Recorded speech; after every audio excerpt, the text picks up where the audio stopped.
Advocate Pramod Puzhankara, പണം കൊണ്ട് എന്തുമാകാം എന്ന താങ്കളുടെ ഹുങ്കിൽ താങ്കൾ വിശ്വസിക്കൂ. ഞാൻ നമ്മുടെ നാട്ടിലെ നിയമത്തിൽ വിശ്വസിക്കുന്നു എന്ന് ഹണിറോസ് പറഞ്ഞത് ആവർത്തിച്ച് നമ്മുടെ നിയമവ്യവസ്ഥയിൽ സാധൂകരിക്കപ്പെടുന്നത് ഏറെക്കുറെ ഏറിയും കുറഞ്ഞും ഇപ്പോൾ ഒരു ചർച്ച നടത്തുമ്പോൾ പക്ഷപാതം പാടില്ല എന്നുള്ളതാണ്. എന്നിരുന്നാൽ പോലും രാജ്യത്തെ നിയമത്തിന് മുകളിൽ പണം പാടില്ല എന്ന് പറയുന്നത് ഒരു പൗരൻ എന്ന നിലയിൽ സന്തോഷിക്കാൻ കാരണമാകുന്നു എന്ന് ഞാൻ വിചാരിക്കുകയാണ്. അത്തരമൊരു ധാർമ്മികത ഉണ്ട് എന്ന് ഞാൻ വിചാരിക്കുന്നു. ഇത് ആദ്യത്തേതല്ല എന്ന് സാധൂകരിക്കാൻ കഴിയുന്ന ഒരുപാട് ദൃശ്യങ്ങൾ നമ്മൾ കാണുകയും ചെയ്തു. ജനങ്ങൾക്ക് നിരന്തരം അധിക്ഷേപങ്ങൾക്ക് പല വിധത്തിൽ ഇരയാകുന്ന മനുഷ്യർക്ക് ആശ്വാസം നൽകുന്ന തീരുമാനമല്ലേ കോടതിയിൽ നിന്നുണ്ടാവുന്നത്?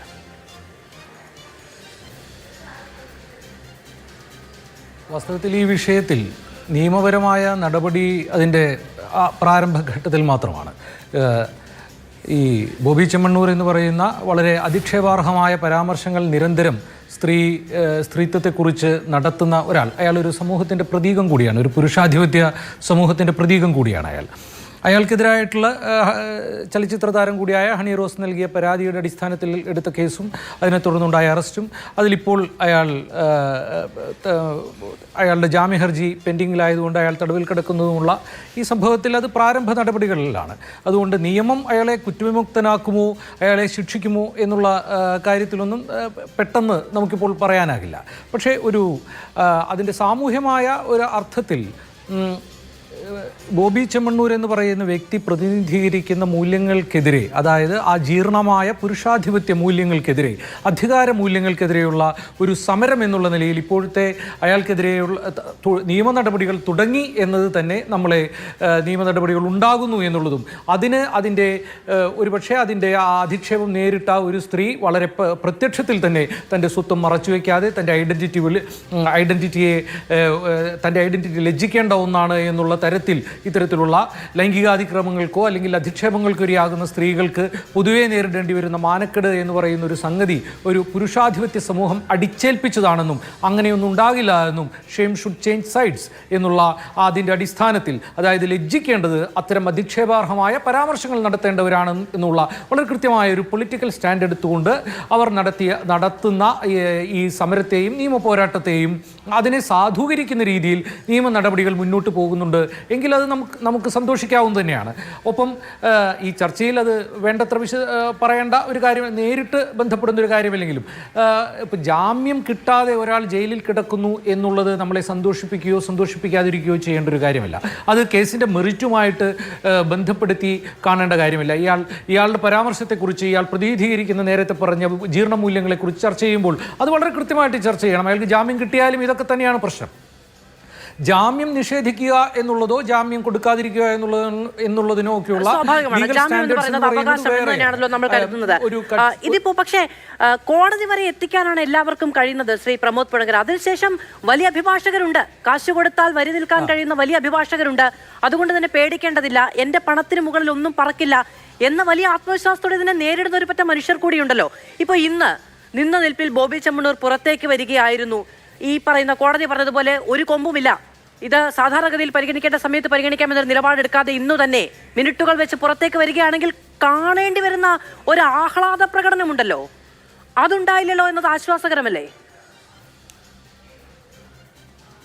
അത് ചെറിയൊരു കാലത്തേക്ക് നമുക്ക് ആശ്വാസമാണ്. അയാൾ 4 ദിവസം കഴിഞ്ഞോ 5 ദിവസം കഴിഞ്ഞോ പരമാവധി റിമാൻഡ് കാലാവധിയുടെ ആ ഒരു കാലം കഴിഞ്ഞോ അയാൾ പുറത്ത് ജാമ്യം കിട്ടുമെന്നുള്ള കാര്യത്തിൽ സംശയമൊന്നുമില്ല. ജാമ്യം അതിനു മുമ്പ് തന്നെ കിട്ടാനുള്ള സാധ്യതയുണ്ട്. ഒരു ജാമ്യം അനുവദിക്കുക എന്നുള്ളത് എൻ്റെ മാനദണ്ഡങ്ങൾ ഞാൻ നേരത്തെ പറഞ്ഞ പോലെ മറ്റു പലതുമാണ്. അതായത് പ്രതി കുറ്റാരോപിതൻ നിയമത്തിൻ്റെ പിടിയിൽ നിന്നും രക്ഷപ്പെടുമോ എന്നുള്ളത്, അയാൾ കുറ്റകൃത്യം ആവർത്തിക്കുമോ എന്നുള്ളത്, അതുപോലെ തന്നെ അയാൾ ഈ കുറ്റകൃത്യത്തിന് ഇരയായ ആളുകളെ വേട്ടയാടുമോ എന്നുള്ളത്, ഇങ്ങനെയൊക്കെ ചില മാനദണ്ഡ അന്വേഷണത്തിന് കുറ്റകൃത്യത്തെക്കുറിച്ചുള്ള അന്വേഷണത്തിന് ഇയാൾ തടവിൽ കിടക്കേണ്ടതുണ്ടോ, ഇയാളെ ഡീറ്റെയിൻ ചെയ്യേണ്ടതുണ്ടോ എന്നുള്ളത് മുതലായ മാനദണ്ഡങ്ങളിലാണ്, നിയമപരമായ മാനദണ്ഡങ്ങളിലാണ് ജാമ്യം അനുവദിക്കുകയും അനുവദിക്കാതിരിക്കുകയും ചെയ്യുന്നതും ചെയ്യേണ്ടതും. അതിന് സമൂഹത്തിൻ്റെ കളക്റ്റീവായിട്ടുള്ള ഒരു സാറ്റിസ്ഫാക്ഷൻ അക്കാര്യത്തിൽ കോടതികൾ പരിഗണിക്കാൻ പാടില്ല എന്നുള്ളതാണ് നീതിയുടെ ഒരു പൊതുവായ അടിസ്ഥാനം. അതവിടെ നിൽക്കട്ടെ. ഞാൻ ജാമ്യം നിഷേധിക്കുന്നതിനെയോ ജാമ്യത്തിൻ്റെ വിഷയങ്ങളെയോ കുറിച്ച് മാത്രം നമുക്കിവിടെ ചർച്ച ചെയ്യേണ്ടത് അല്ല എന്ന് എനിക്ക് തോന്നുന്നു. അയാൾ പുറത്തു വന്നില്ല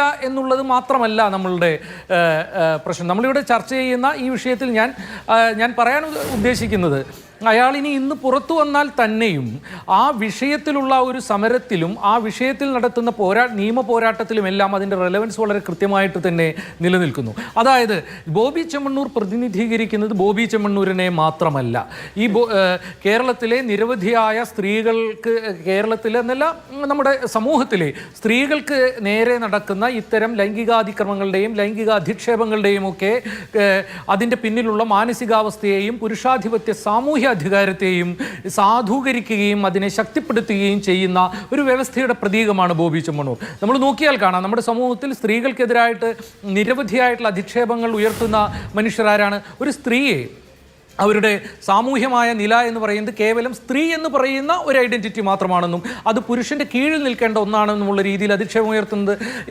രാഷ്ട്രീയ നേതാക്കൾ, ചലച്ചിത്ര താരങ്ങൾ മുതലായ നിരവധി പേർ അങ്ങനെയുള്ളതാണ്. ഇപ്പോൾ കേരളത്തിലെ മുതിർന്ന രാഷ്ട്രീയ പ്രവർത്തകർ പോലും അങ്ങനെയല്ലേ പറയുന്നത്? ഒരു മുൻമന്ത്രിയായ മണിയുടെ പരാമർശങ്ങൾ നമ്മൾ കേട്ടിട്ടുണ്ട്. ഇപ്പോൾ CPM-ൻ്റെ പോളിറ്റ് ബ്യൂറോ മെമ്പറായിട്ടുള്ള വിജയരാഘവൻ ലിപ്സ്റ്റിക് ഇട്ട് വരുന്ന മാധ്യമ പ്രവർത്തകരായിട്ടുള്ള സ്ത്രീകളെ സൂക്ഷിക്കണം എന്ന് പറഞ്ഞ് നമ്മൾ കേട്ടിട്ടുണ്ട്. ഇതൊക്കെ എങ്ങനെയാണ് വരുന്നത്? ഇതൊക്കെ ഒരു ബോബി ചെമ്മണ്ണൂർ ലൈറ്റർ വേർഷൻ എന്നേ നമുക്ക് പറയാൻ കഴിയുള്ളൂ. ഇതിൻ്റെയൊക്കെ പ്രശ്നം എന്ന് പറയുന്നത് ഇയാളടക്കം പ്രതിനിധാനം ചെയ്യുന്ന ഈ ബോബി ചെമ്മണ്ണൂരടക്കം പ്രതിനിധാനം ചെയ്യുന്ന ഈ ആണധികാര ഹുങ്കിൻ്റെ പ്രകടനങ്ങളെ സാധൂകരിക്കുകയും അതിന് പിന്തുണ നൽകുകയും ചെയ്യുന്ന ഒരു സമൂഹം ഇവിടെ ഉണ്ട് എന്നുള്ളത് കൊണ്ടാണ്. അതുകൊണ്ടാണ് വേണ്ട രീതിയിൽ വസ്ത്രം ധരിക്കാത്തത് കൊണ്ടാണ്, അല്ലെങ്കിൽ മാന്യമായ രീതിയിൽ വസ്ത്രം ധരിക്കാത്തത് കൊണ്ടാണ് ഞങ്ങൾ സ്ത്രീകൾക്കെതിരെ പറയുന്നത് എന്ന് പറയുന്നത്. അങ്ങനെയൊന്നുമല്ല. നിങ്ങൾക്ക് എതിർപ്പുള്ള അഭിപ്രായം പറയുന്ന ഒരു സ്ത്രീയെ നിങ്ങൾ അവരെന്ത് വസ്ത്രം ധരിച്ചാലും ഇത് പറയുമെന്നാണ്. കേരളത്തിൽ വനിതാ മാധ്യമ പ്രവർത്തകരുടെ പോസ്റ്റുകൾക്കിടയിലും കുറിപ്പുകൾക്കിടയിലും കിടന്ന് സാമൂഹ്യ മാധ്യമങ്ങളിൽ ആണധികാരത്തിൻ്റെ ലൈംഗികാധിക്ഷേപങ്ങൾ പൂണ്ടുവിളയാടുന്നത് നമുക്ക് കാണാൻ കഴിയും. അതിൽ നിന്നും ഒരു പാർട്ടിയും വ്യത്യസ്തമല്ല. ഇവിടെ ഭരണകക്ഷിയുടെ സൈബർ സംഘമൊക്കെ അതുപോലെ തന്നെ കേന്ദ്രത്തിലും കേരളത്തിലുമുള്ള ഭരണകക്ഷി സൈബർ സംഘങ്ങളൊക്കെ അതിൽ പ്രത്യേക പരിശീലനം നേടിയവർ പോലുമാണ്. അപ്പോൾ ഇതൊക്കെ വളരെ കൃത്യമാണ്. ഈ പ്രശ്നം ഒരു പുരുഷാധികാര സമൂഹത്തിൽ ഒരു സ്ത്രീ ആ സ്ത്രീയുടെ സാമൂഹ്യമായ രാഷ്ട്രീയമായ നിലയെയും അഭിപ്രായത്തെയും ഉയർത്തിപ്പിടിക്കുകയും മുന്നോട്ട് പോവുകയും ചെയ്യുമ്പോൾ ഈ ജെൻഡർ ഇനിക്വാലിറ്റിയുടെയും ജെൻഡർ പ്രിജുഡീസിൻ്റെയും പുറത്തുള്ള അധിക്ഷേപങ്ങൾ നിരന്തരം അവർക്ക് മേൽ ഉപയോഗിക്കുകയും അവർ അടിച്ചമർത്താൻ ശ്രമിക്കുകയും ചെയ്യും. ഏത് സ്ത്രീയും മറ്റൊന്നു കൂടിയുണ്ട്. പൊതുമണ്ഡലത്തിൽ പ്രത്യക്ഷപ്പെടുന്ന സ്ത്രീകൾ, പൊതുരംഗത്ത് വ്യവഹരിക്കുന്ന സ്ത്രീകൾ എന്ന് പറയുന്നത് അവരുടെ ശരീരം എന്ന് പറയുന്നത് ഫീമെയിൽ ബോഡി എന്ന് പറയുന്നത് പൊതുസമൂഹത്തിൻ്റെ ആണധികാരമുള്ള പൊതുസമൂഹത്തിൻ്റെ നോട്ടത്തിനും അധികാരപ്രയോഗത്തിനും വിധേയരാണ് എന്നുള്ളതാണ്. നിങ്ങളൊരു കുലസ്ത്രീയായിട്ട് അടങ്ങി ഒതുങ്ങി വീട്ടിലിരുന്നില്ലെങ്കിൽ നിങ്ങളെ ഞങ്ങൾ ഇങ്ങനെയൊക്കെ പറയുമെന്നാണ് പറയുന്നത്. അതാണ് അതിൻ്റെ പ്രശ്നം. ഒരു പൊതുമണ്ഡലത്തിൽ ഒരു പുരുഷനെത്തുമ്പോഴുള്ള പോലെയല്ല ഒരു പൊതുമണ്ഡലത്തിൽ നമ്മുടെ നാട്ടിൽ സ്ത്രീ എത്തുന്നത്.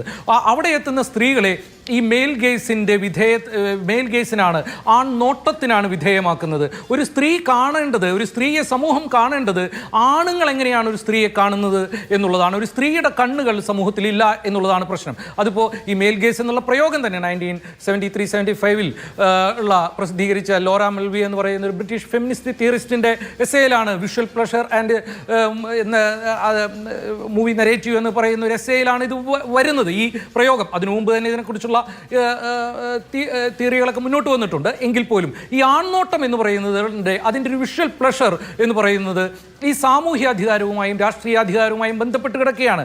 അങ്ങനെയാണ് പൊതുമണ്ഡലത്തിൽ എത്തുന്ന സ്ത്രീകൾക്ക് നേരെ ഇത്തരം അധിക്ഷേപങ്ങൾ കൂടുതലായിട്ട് വരുന്നത്.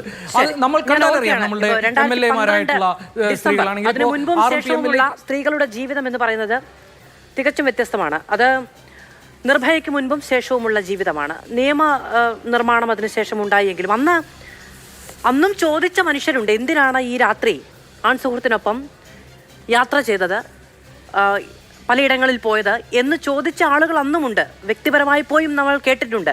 അങ്ങനെ സ്ത്രീ സഞ്ചരിക്കുന്ന സമയം അവർ ധരിച്ചിരിക്കുന്ന വസ്ത്രം, അവർ കൂടെ പോകുന്ന ആളുകൾ, അവരുടെ രീതി, അവരുടെ സംഭാഷണ രീതി, ഇതിനെല്ലാത്തിനും ആരൊക്കെയോ കുറിച്ചു വെച്ചിരിക്കുന്ന ഒരു പരിധിയുണ്ട്. അതിനപ്പുറത്തേക്ക് പോയാൽ എന്തു തരത്തിലുള്ള അധിക്ഷേപത്തിനും അവർ അർഹരാണ് എന്നൊരു കാഴ്ചപ്പാടാണ്. അത് ആണ് പറഞ്ഞു വന്നത്. ഞാൻ